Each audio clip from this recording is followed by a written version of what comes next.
exploring the intersection of resilient technology, organizations, and people. REdeploy.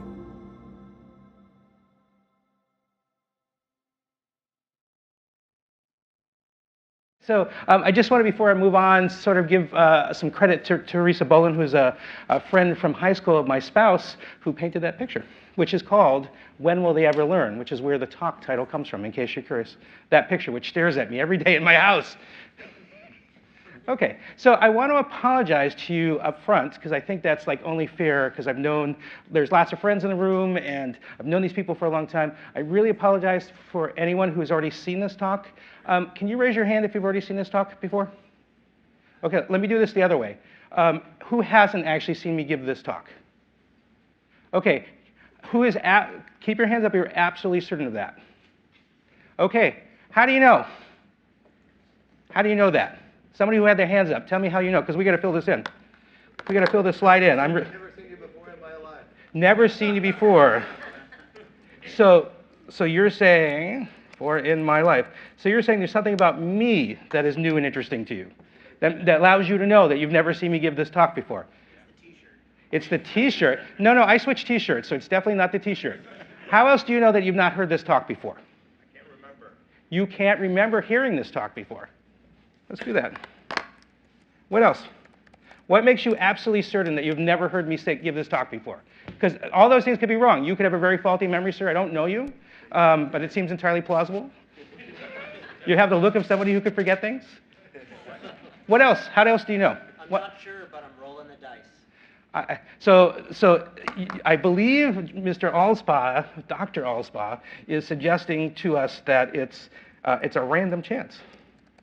Okay, so I guess these are several reasons you know, or how you know that you've never seen this talk before. Well, kind of we're going to be diving into this. As you can tell, this talk is not going to be like ones that you've had before. We're going to be playing around with some stuff in this. The thing is I'm going to be working with two different things separately. I'm going to be working with a thing, which is the land of deja vu and that sort of stuff like that, and I'm going to be working on it as a metaphor. And the goal is to run these things together and make a candy bar, okay? Is the goal. I don't know which one of these I like, whether I like the metaphor of the thing better or which one of these things. But here's where this metaphor comes from. I'm sure you all know this, right? Chocolate. Peanut butter. Hey! Oh, hey, you got your chocolate and my peanut butter. Peanut butter on my chocolate. What? Delicious. Two great tastes that taste great together. Reese's Peanut Butter Cups. Real milk chocolate, delicious peanut butter. Reese's Peanut Butter Cup. And Reese's Crunchy Peanut Butter Cups, topped with chopped peanuts. So I wish I could say that's how I met my spouse, but it's not. So we're going to be running this stuff together. So we're going to start off first with the thing. We're going to talk about the actual honest-to-goodness thing when we talk about deja vu. And I'm going to give you some definitions of deja vu just so we're all sort of level set around this. The first one comes from Dr. Vernon M. Knepp, and if you go to his website, you can see he's a very interesting person, that says it's any subjectively inappropriate impression of familiarity of a present experience with an undefined past, which I think makes you think a little too hard, so I went to the Wikipedia one, which is the phenomenon of having the strong sensation that an event or experience currently being experienced has already been experienced, whether it has actually happened or not. Perhaps may be true. I like the one by an honest-to-goodness researcher in the field, Dr. Christopher Rulon, who says, deja vu is the subjective experience of familiarity combined with the knowledge that this experience is false. And so I want you to sort of hang on to that, because that's going to be really, really key here. And can we get something else out of the way here? Because I think it's really important, in addition to showing you Reese's Pieces commercials. How many people remember that commercial, just for curiosity's sake? It gives me a sense of how old people are. Okay, great, awesome. There we go. Okay, so I want to get this out of your system, because I know when I say deja vu, the first thing you really want me to do is do this. So let's get this out of your system.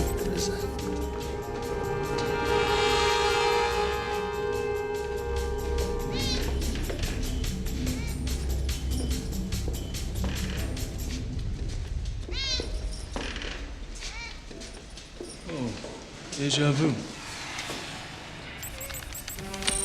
What did you just say? Nothing, just had a little deja vu. What did you see? What happened?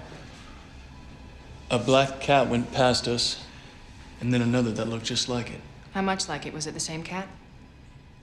Might have been, I'm not sure. Switch, APOC. What is it? A deja vu is usually a glitch in the matrix. It happens when they change something. Okay, this is not the definition of deja vu we're going to be using, largely. We will come back to it, but I know when I say that, you have to see that, and you have to have me tell me the Yoga Berra quote before we can get on to what deja vu really is. So let's get, we're not using those terms. We're not using this one. This one actually comes up a little bit later in the talk, believe it or not. So the key thing here that I want to talk about, and this is a slide that I want you to pay attention to, and if you can remember it, I know you think you haven't seen me before, but you'll have seen this slide before, about familiarity. That will be the key part of this. So deja vu originally started, the title originally came for this rather interesting character called Emile Boirac. I'm not going to pronounce his name particularly well. If you go look him up on Google, you see this. And he's a French philosopher, parapsychologist, and promoter of Esperanto, and a writer. And he's really also another character. There are a lot of characters in deja vu. The only problem, of course, with this Google is that's actually not Emile Boirac. That's Nathaniel Hawthorne. So that's a little bit of a problem. Because this is what he really looked like. And he did a bunch of writing on this stuff, and then later this got picked up by a psychologist and that sort of stuff. By the way, this is what happens, I should tell Google, this is what happens when you try to scrape the parapsychologist Wikipedia. Don't do that, in case you're curious. Okay, so this lovely person wrote about it. The first time that we know about deja vu showing up in this context is in a letter that he wrote that looks like this. If your tiny French is not very good, there it is, in case you're curious. There's where deja vu is mentioned, just in case you're curious. And then later on, there's a whole huge history here, but I'm not going to talk too much about the history. I hope that you'll go look it up, because it's really quite fascinating. Because deja vu shows up all throughout history, especially in literary thing. There's lots of literary references to it. It turns out to be a really big thing to us as humans. So let's talk about the phenomenon of deja vu. Who has it? When does it occur? That sort of stuff, just so we can understand that.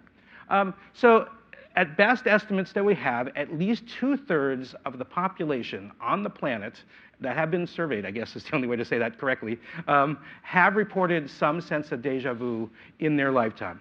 Just for my curiosity's sake, would you kindly raise your hand if you have ever experienced deja vu? So let the record show that the vast majority of people raised their hands. The others were looking at their laptops or their phones at this time. So maybe I'll ask it again later and see what happens. So it's interesting to see that it is such a human thing, right? And this is obviously built into the way human minds work. The other thing that's kind of interesting is most people do not get deja vu until they're about age 8 or 9, believe it or not, which says something interesting in itself, that it only shows up then. And then it's kind of strange, because as you get older, it sort of peaks in terms of who gets it, and when they get it. Around 25 is a really good peak. And then it starts to taper off, which is really kind of strange, that here we have this weird glitch in your memory that as you get older goes away. Right, so that's kind of strange, right, unto itself, that you would expect, as it happens. As far as we can tell, none of the genders, all of them along the spectrum, are more or less inclined towards deja vu. It seems to be not gender-based at the slightest. And the impact, it tends to be impacted by lots of things. It turns out that if you are of a higher socioeconomic or educational status, I'm sorry, John, I really apologize for saying. Let the record show that John Allspaw has left the room, and we can all break, because he doesn't know we're all actors.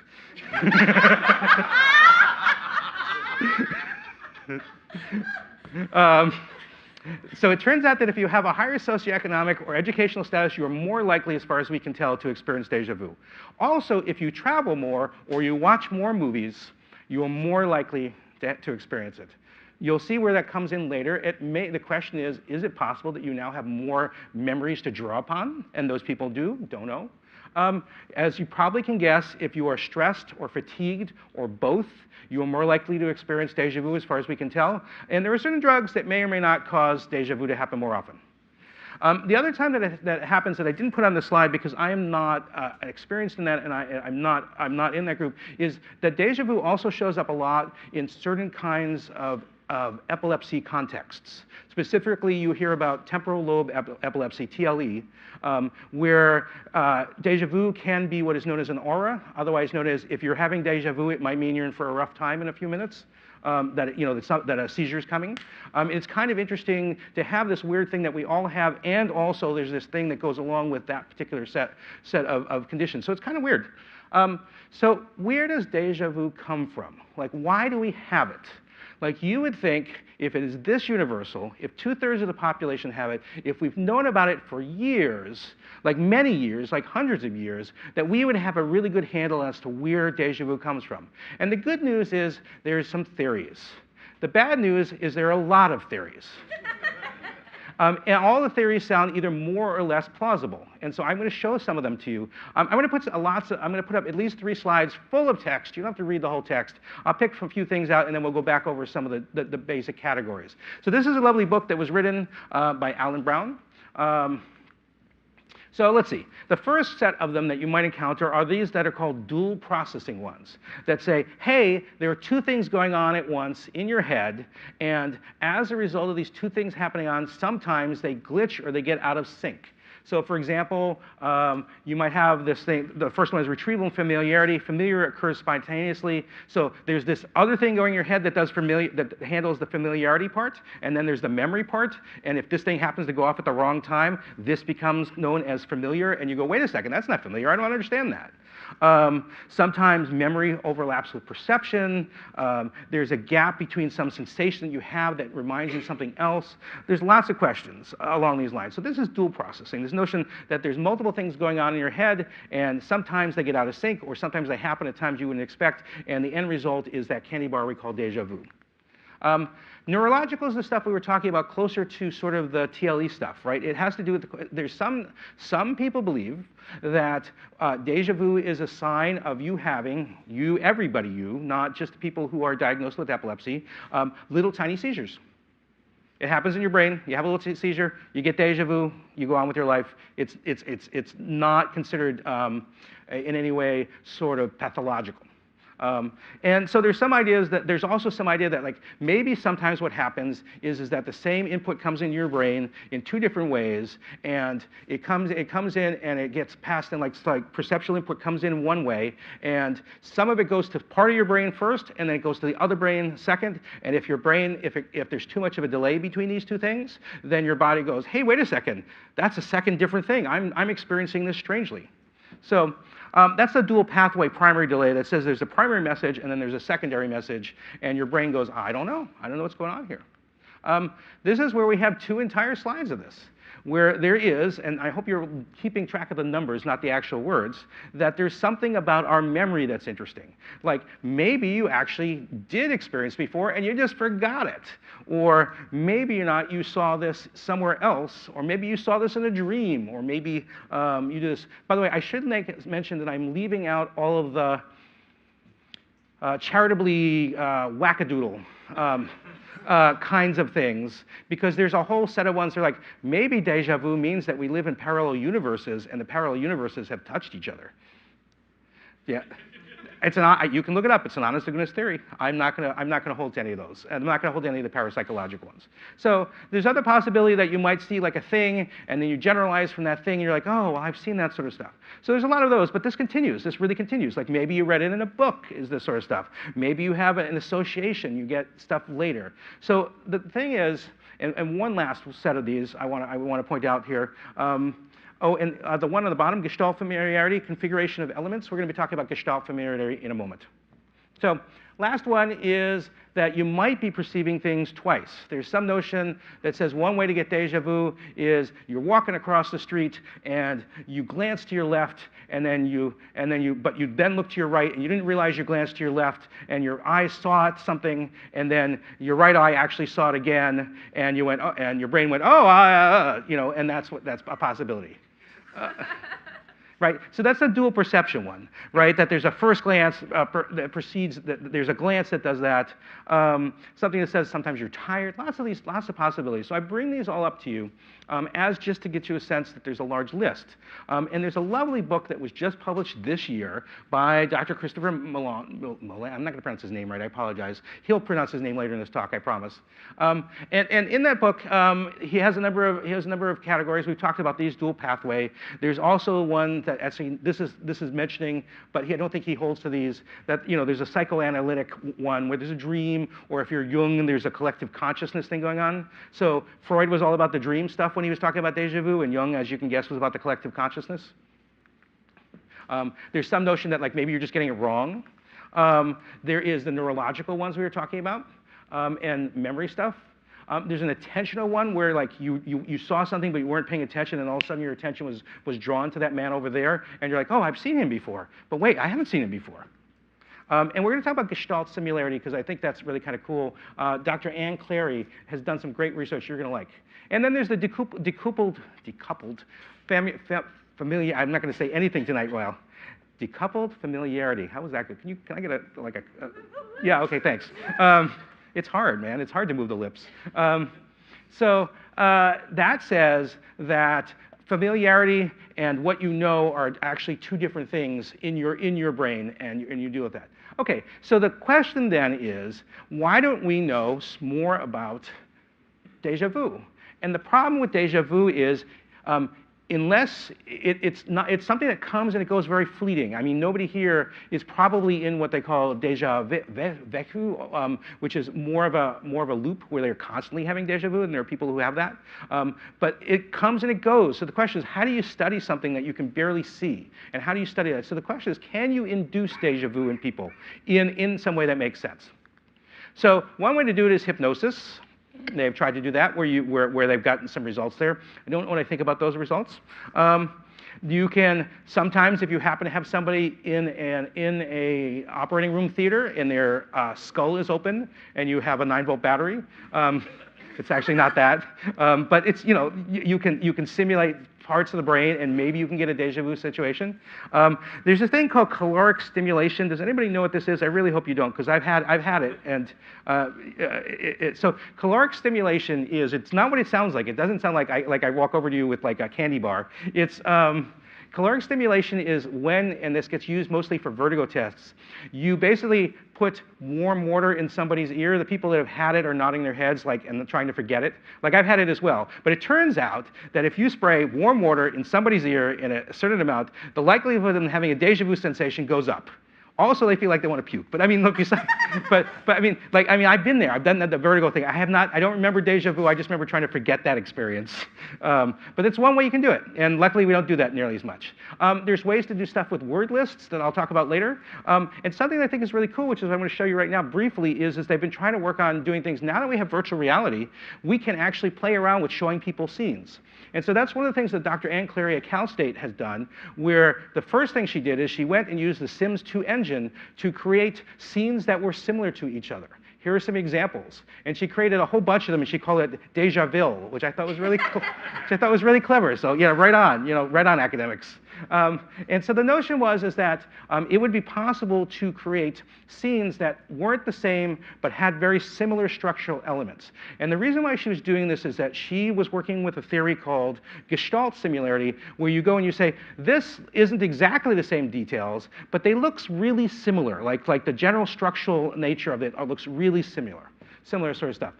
Here's another example of it where it's a difference between using, like over here on B is like a set of aquariums, and C is like a doctor's office. And so they replaced the aquariums with like chairs or desks or tables, and they replaced some of the aquariums with like couches. And by doing this, she was able to, by showing people, create a sense of déjà vu. Some percentage of people that she showed it to were able to have that déjà vu feeling, and it's kind of cool that you can do that. So she took this a little further in a study that just only very recently came out, because one of the other things that also tends to come along with déjà vu that I didn't tell you about, and I'm really curious if anybody has this. Often when people have déjà vu, they also think that they have, they call it like a premonition, like they have the ability to predict what's going to happen next, right? like that this is, which is not exactly the Matrix, but so that notion that they feel like, oh, like not only did they remember this happening, but as a result of that, they know what's going to happen next, and they can predict that. This is a common thing that goes along with deja vu. I don't know if anybody here has had it. So what she wanted to do is find out, is that true? Can they predict the future?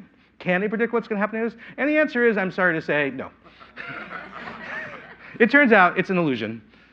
But it's an interesting illusion, and I'm going to tie all this back to other stuff later. And just for fun, let me show you about another person who's doing some really great work, whose name is Akira O'Connor, Dr. Akira O'Connor. Here's the way they get read up in New Scientific. I thought it'd be kind of fun to show you this.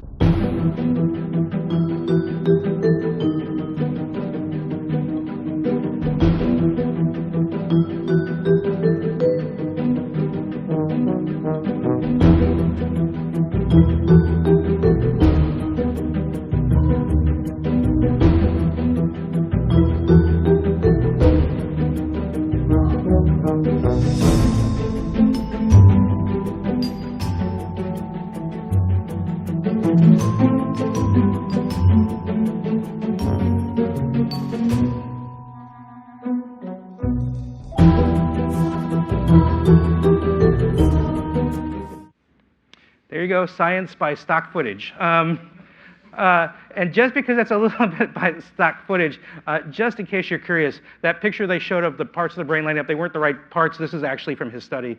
In case you're curious, those are the parts that happen to light up, just so you can get a sense of what it looks like. But what he was able to do is, through a method, which I'm going to show you in a moment, in some percentages of people, stimulate a sensation that felt a lot like deja vu to them while they had their brains inside a magnet. Right? And so it would be interesting to find out, and what they were able to do is find out basically what it was suggesting, which is it's not the memory centers that are lit up at that moment, it's the part of the brain that is checking memories. So it's an interesting test that they give. This is the diagram from his paper. I thought it might be even more interesting to let him tell you what this talk was like. I mean, what this thing was like? We generated a sensation of deja vu in participants and put our participants through a brain scanner as they were experiencing this. And this allowed us to pinpoint the regions of the brain that we think are driving the deja vu experience. So how did you recreate that experience? There are certain procedures that we use in cognitive psychology which generate false familiarity in participants. So one of the ways in which you can do this is by presenting a string of words which are all related to one another, so bed, night, duvet.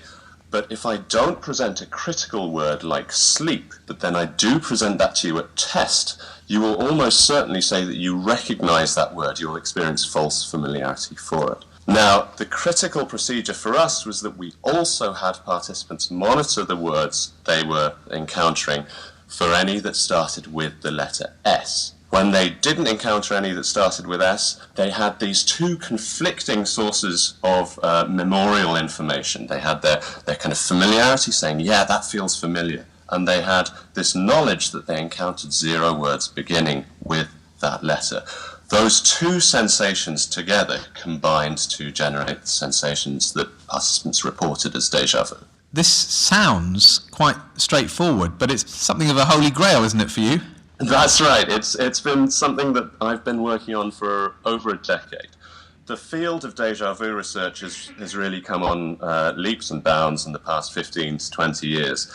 And we've been edging closer and closer to an experimental analog of the experience. As soon as we have that, as I think we have here, we can do all sorts of interesting things, like looking at people's brain activity as they're experiencing the sensation. But yes, it's been a long time coming. How would you describe deja vu? Given what you have discovered, what would be a sort of a simple explanation for it?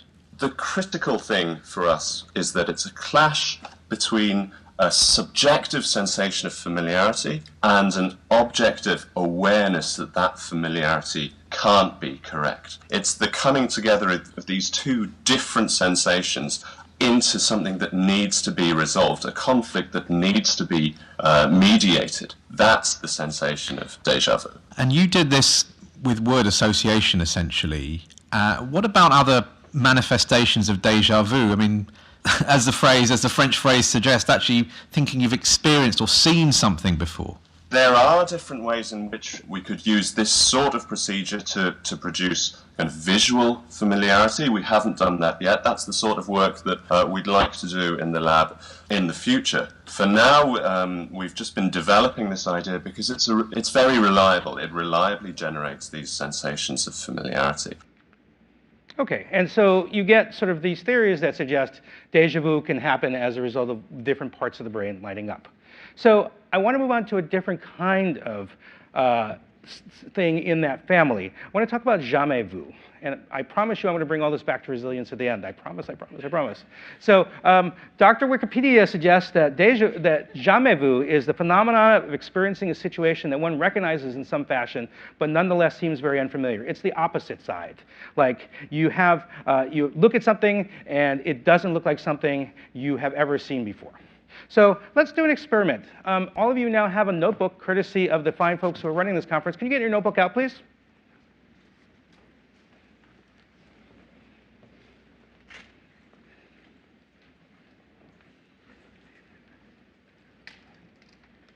Are we there? So here's the deal. There are approximately 23 lines on each page on that. What I would like you to do when I say go is for the next minute, what I would like you to do is write the word door down 30 times. We're going to do it over a minute, so you're basically going to write one every other second. Would be perfectly reasonable. You know, take 2 seconds to write the word door. What I would like you to do is write the word door 30 times, or roughly 30 times. It doesn't have to be. I will time you. I will stop you at the 60-second mark. Is everybody ready? Yes or no? Yes. Okay, begin. And stop. Can you please raise your hand if the word door looks really funny to you now and you're not entirely certain what the word door means? Go ahead. Be honest about it. Okay, so that's about right. That's approximately the number of people that I would expect to have that. This is something called, let me get the word right, either word alienation or semantic satiation, where you do it enough times, it is conjectured that your brain stops being able to process it as the thing it is because those neurons get tired or essentially tired. I mean, neurons don't get tired, but that's what I'm saying. So what I wanted to do is just suggest to you that the people that raise their hand, and it's about that percentage of people, just experience something that is akin to jamais vu. Right? A thing that you thought you'd seen before, the word door, it's pretty common, right? Now looks very unfamiliar to you at the end of that. Those of you who did not have that sensation, try it again with your kids, try it again with your family. Maybe it doesn't happen, you do it again sometime, do it 100 times, but you can get an experience through that of what jamais vu is like. Because the thing is there's a bunch of vus out there. There's presque vu, which is that tip of the tongue thing, almost said. These are all sort of a sense of like metacognitive sensations where, almost lived, almost felt, almost saw, almost dreamt, that sort of stuff. So now we get to the metaphor as we get close to the resilience part of this. Okay? And so I want to talk very briefly about resiliency. And here is my premise. What I want to suggest to you is that one of the things that's a key part of resiliency, and I think that Hannah also hit on this as well, so these are going to be nice and complementary, is that that in order to deal with resiliency, it's kind of about how you cope with and deal with things around change. And I would assert to you that one of the things that's really key about how you deal with change is also familiarity. Okay? How familiar that thing is to you, how you react to that. Okay? How do you react to that sort of thing, to my mind, is really key. In addition to the trough of despair and that sort of stuff, I think also how your reaction to the situation is key, which you said, Hannah, and I really appreciate that. And I want to be clear about this, and this is from Scientific American. Like when we're talking about déjà vu, like here's like their example. They say, you watch a video of a monkey on a goat, because I thought I'd include that. And later on you see a person on a horse, and it feels familiar, yes, and the familiarity is appropriate, and you say, hey, this feels very familiar. It just looks like the video of the monkey riding a goat. It's funny how some things look just like things you've seen before. That's not déjà vu. That's just something looks appropriately familiar, you know it. What's déjà vu is when you go look and you see a set of horses, this feels very familiar. Although I've seen horses before, that's not why it feels familiar. It actually feels much more familiar than it should. That familiarity feels wrong. That's closer to déjà vu, that inappropriate thing. So let's bring this to resiliency really hard. And for this, I apologize. I'm going to turn on Lawrence Lessig mode on my slides. I bet you didn't know this is in PowerPoint. So here's the deal. It's a good joke if you don't learn scholastic stuff. It's a bad joke if you don't. So, so what I want to say is that a key thing about déjà vu and presque vu and all the other vus that we're talking about is this sense of discomfort people get, or the feelings and how they react to what that sensation of looking at something, looking at a piece of technology, looking at a movement in our field, looking at that sort of stuff, and looking at it and either thinking, oh, I've never seen this before, but you really have, or I've seen this before, but it feels strangely familiar. Because the thing is to a certain extent, it's about those feelings. It's how you approach that situation when you encounter these things, when you encounter the next big hotness. It's about those feelings that you have. And then the next question, of course, you have is, what do you do with those? What about that expression? How do you express it? Do you express it as being a curmudgeon? Oh, I remember when we have VMs. Boy, those were the days, and they were fine for me, and they were going to be fine for you. So it's how you express them, because I want to suggest to you, when you're dealing with new stuff as it's coming in, that thrashing is not resilience in people. It is very possible to have an experience with a new technology and be thrashing in front of, internally with your team. Is this great? Is this not good? Do I understand it? Have I seen it before? Is this like something we know? Is this something we can deal with? And I want to suggest that it's not about that, right? The key thing that probably resilience about in my mind is, to a certain extent, and I just want to be clear about this, I hold very strongly by the formerly John Ospaugh's Soylent Green theory that says that, resilience is people. I totally agree with that. I totally agree with that. So I want to say that perhaps a key thing about resilience that we can learn from the land of déjà vu is about awareness. Being aware that this is what is going on. Being aware that we fundamentally are wired in this very strange way to have these situations around familiarity that work in ways that we do not expect. But that's part of who we are. And I think, paying attention to what's going on is super important.